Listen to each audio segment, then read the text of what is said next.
एक किताब का भी विमोचन ऑल इंडिया पसमानदा मुस्लिम महाज के राष्ट्रीय अध्यक्ष पूर्व सांसद जनाब अली अनवर साहब ने किया है, और वैसे दिन किया है जहां ऑल इंडिया पसमानदा मुस्लिम महाज का स्थापना दिवस था। और किताब का भी नाम है संपूर्ण दलित आंदोलन पसमानदा तसव्वुर। क्या सोच है। और अगर यदि 25 साल पहले अगर हम जाते हैं तो 25 साल पहले और आज का ही 25 साल में कितना फर्क पड़ा है। जो देश के आदरणीय प्रधानमंत्री जी आपके विपरीत विचारधारा के हैं और आपके फलाहल फल के बारे में कितना सोचते हैं ये भी आप समझ चुके हैं। उसके बावजूद भी उनको जुबान से पसमानदा बोलना पड़ता है। इसके लिए हम डॉक्टर अली अनवर साहब को तहे दिल से हम शुक्रिया अदा करना चाहते हैं। तमाम लोगों को हम तहे दिल से शुक्रिया अदा करना चाहते हैं। और हम थोड़ा चिंता में भी जा रहे थे, लेकिन एक आशा दिखाई दे रही थी इंद्र भगवान की तरफ जब बारिश हो रहा था, तो हमको लगा कि हमको लोग झेलवे करेंगे, सुनवे करेंगे, कोई उपाय नहीं है। लेकिन जो जहनसी से यहाँ जो लोग भी बैठे हुए हैं वो अली अनवर साहब के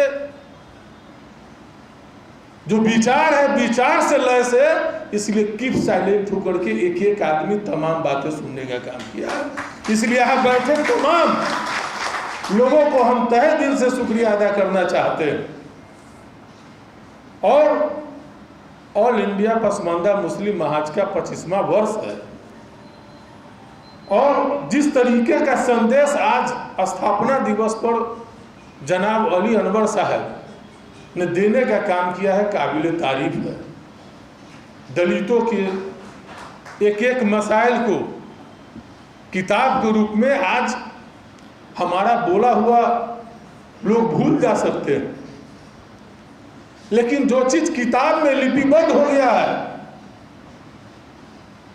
न जाने कितनों वर्षों तक लोग इसको याद करने का काम करेंगे और पढ़ने का काम करेंगे। तो बहुत ही काबिल तारीफ हुआ आज स्थापना दिवस पर। और सामाजिक न्याय और धर्मनिरपेक्षता, हम तो जो सोचे थे प्रोफेसर अभिकांत सर बोल दिए, बात सही है, दोनों एक दूसरे के पूरक है। अगर सामाजिक न्याय इस देश में जितनी बुलंदी से आगे बढ़ने का काम किया था, अगर सच्ची ईमानदारी के साथ अगर सामाजिक न्याय अगर कर दिया जाता, जिसको नेतृत्व सौंपने का काम किया था इस देश के जनता ने, तो आज ये हिंदुत्ववादी और कट्टरवादी व्यवस्था हावी नहीं होता सकती। कहीं ना कहीं हम फोल्ड हो गए। और कोई भी बात जब समाज में आती है तो एक पुराना कहावत है, बिना चिंगारी के धुआं नहीं उठता है। कोई एक आदमी बोलता है तो लोग उसको दरकिनार कर देते हैं, बातों को दबाया जाता है। ये तो इतिहास रहा है। आज से ठीक 25 साल पहले डॉक्टर अली अनवर अंसारी बोले थे तो काफी प्रताड़ना उनकी बात को दबा दी गई थी, लेकिन चूंकि बोलने का जज्बा इन्होंने लगातार कायम किया और कायम रखा।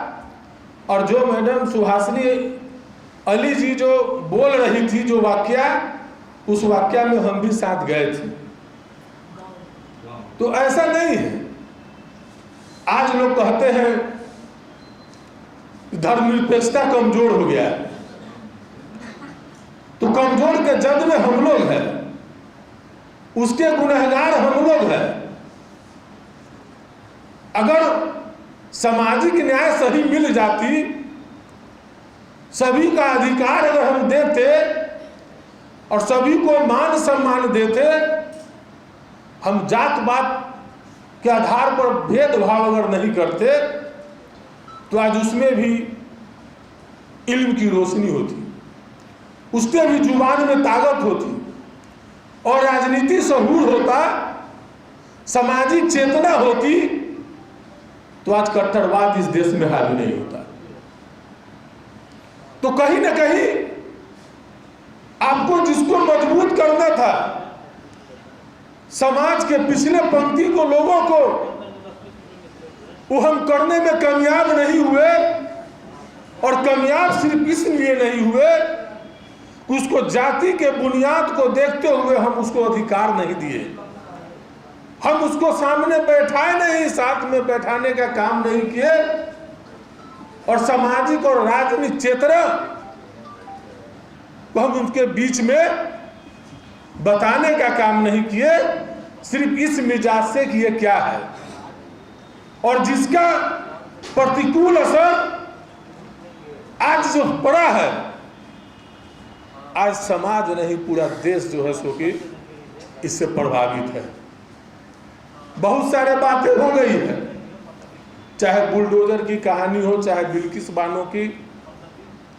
आप लोग जितने लोग यहाँ बैठे हुए हैं सब नेतृत्व करने वाले लोग हैं। इस बरसात के मौसम में राज्य के कोने कोने से आए हैं, तो निश्चित तौर पर समाज के लिए चिंतन रखने वाले लोग यहाँ बैठे हुए हैं, इससे इनकार नहीं किया जा सकता है। लेकिन नई शुरुआत करना होगा। हम एक आदमी अगर कोई बात बोलने शुरू करते हैं, वही बात समाज में जाती है। अमूमन लोग अभी दुनियादारी में व्यस्त हैं, अपने जीवन के जरूरियात, अपने परिवार के जरूरियात में व्यस्त है, इसलिए समय नहीं दे पाते हैं। लेकिन जब समय हम कहीं समाज में दे पाते हैं, किसी कारण से अगर हम इकट्ठा होते हैं, किसी शादी विवाह सुख श्राद्ध में भी, तो हम जाते हैं और भोज खा के, और हाथ सूखता भी नहीं है, वहां से घर चले जाते हैं। लेकिन हम इस मंच के माध्यम से कहना चाहेंगे कि आप चाहे किसी प्लेटफॉर्म पर जब आप महसूस करते हैं, जो साथ में अगर बैठते हैं, एक दूसरे से अगर मुलाकात होती है, तो अपनी बातों को साझा करना चाहिए। और जो बुराइयां देश में चल रहा है, जो साजिशें देश में चल रही है, उसको अपने लोगों के बीच में रखने से वही बात वह दूसरे जगह बोलता है। मुंह चलाते रहना चाहिए। हम इसमें भी कहीं ना कहीं कमजोर पड़ जाते हैं, और हम में भी कहीं बहुत सारी बीमारी है। ऐसा नहीं है सब फैजान साहब नहीं हो सकते हैं, सब सुभाषिनी अली और अली अनवर नहीं हो सकते हैं। हम लोग जिनकी बात करते हैं उन लोगों में भी बहुत सारी बीमारी है। जब कुछ हो जाते हैं, अपने आप को संपन्न हो जाते हैं, पढ़े लिख लेते हैं, तो अपग्रेड हो जाते हैं। ये भी बीमारी है। हो जाइए, बड़ी अच्छी बात है। आपको जिसमें अच्छा लगता है, सहूलियत हो जाता है, दिल सुकून है, होता है, वह काम आप जरूर कीजिए। लेकिन आज जो परिस्थिति आ गई हुई है इस देश में, किसी को पूछता है क्या कि तुम कौन वर्ग से हो? किसी को कोई पूछता नहीं। और जो हमारी पसमानदगी के फलाहल की बात करने वाले देश के जो प्रधानमंत्री है, वही इस देश को यह भी संदेश देने के बाद काम करते हैं कि कुछ लोग हैं जो पहनावे से पहचाने जाएंगे। सोचिए कहाँ बात है। और आज हमारी भी बात करते हैं। इसी को कहते हैं मुंह में राम बगल में छुरी। और इसको बारीकी से समझना होगा। आज कट्टरवाद ही सबसे बड़ा कारण है। कट्टरवाद समाप्त हो जाएगी, सारी व्यवस्था ठीक हो जाएगी। अब सवाल हो गया कट्टरवाद समाप्त होगा कैसे? तो हम लोग तो गांव गवई से आए हुए लोग हैं, और अपना बोरी और स्लेट जोड़े लेकर के जाते थे, पढ़ते थे। आज के नौजवान लोग कहते हैं कि छोड़िए मंत्री जी, आप तो बेगमा स्कूल में पढ़े हैं। लेकिन आज तो बहुत सारी सुविधा हो गया है। लेकिन क्या है, कट्टरवाद क्यों फैल रहा है? पुराना कहावत हमारे बुजुर्गों ने कहा है, मेरे दादा कहते थे कि कादो से कादो नहीं धुलता है। एक पुराना कहावत है। कादो से कादो यानी गंदगी से गंदगी नहीं धुला जा सकता है। तो हम उस ओर जाएंगे तब जाकर के गंदगी साफ होगा। तो कट्टरवाद को हम मोहब्बत से साफ करेंगे, मोहब्बत से खत्म करने का काम करेंगे। लेकिन उसके लिए भी जो है नसीब होना चाहिए, तरीका होना चाहिए। आज के कुछ नौजवान पीढ़ी के लोग चीजों को बहुत गंभीरता से नहीं समझते हैं और सोशल मीडिया के शिकार हो जाते हैं और व्हाट्सएप फेसबुक के माध्यम से कहीं ना कहीं इस कट्टरवाद को गति दे देने का काम करते हैं। तो इसके पीछे सामाजिक चेतना, राजनीतिक शऊर हम लोगों के नौजवानों के पास नहीं है।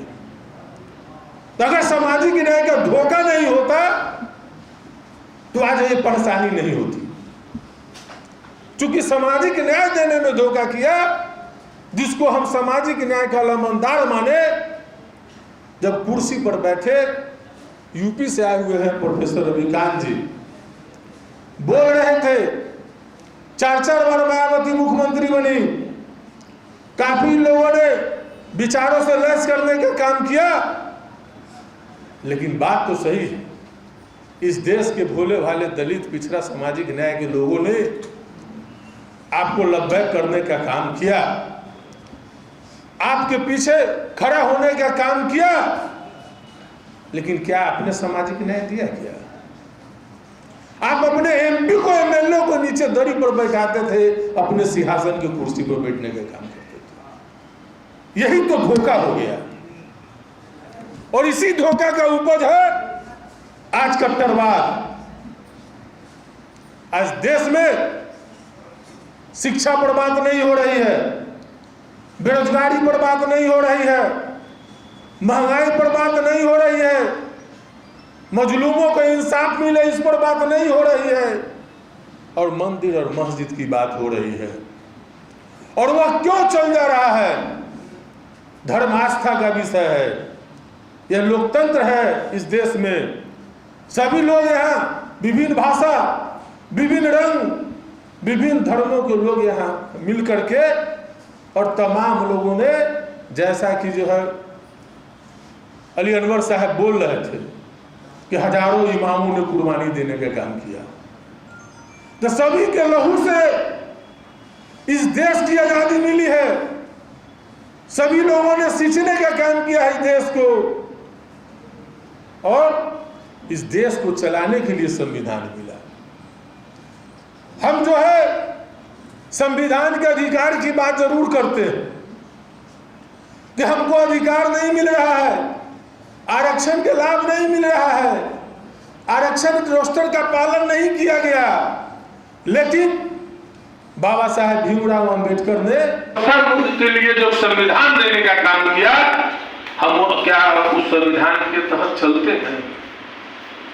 हम अति पिछड़ा है, हम मुस्लिम इस्लाम धर्म के मानने वाले, लेकिन भारतीय लोकतांत्रिक व्यवस्था में जो संविधान ने मुझे अति पिछड़ा के श्रेणी में रखने का काम किया है, लेकिन जब हमको मतदान करने का काम होता है, समय आता है, तो हम एक मुसलमान बन के मतदान कर दे रहे हैं।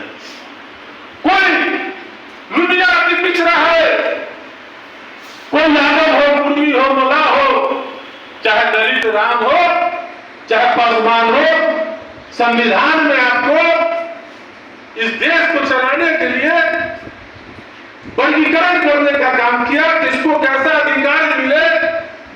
हम उससे इतर हो गए, हम दलित नहीं होते हैं, समय पर हम हिंदू हो जाते हैं, हम अति पिछड़े नहीं होते हैं, समय पर हम मुसलमान हो जाते हैं वोटिंग के वक्त, जिसका कारण है कि आज भी जो है सो हमको अधिकार नहीं मिल रहा है। इस अधिकार की लड़ाई लंबे समय से डॉक्टर अली अनवर अंसारी साहब जैसे लोग हो रहे हैं।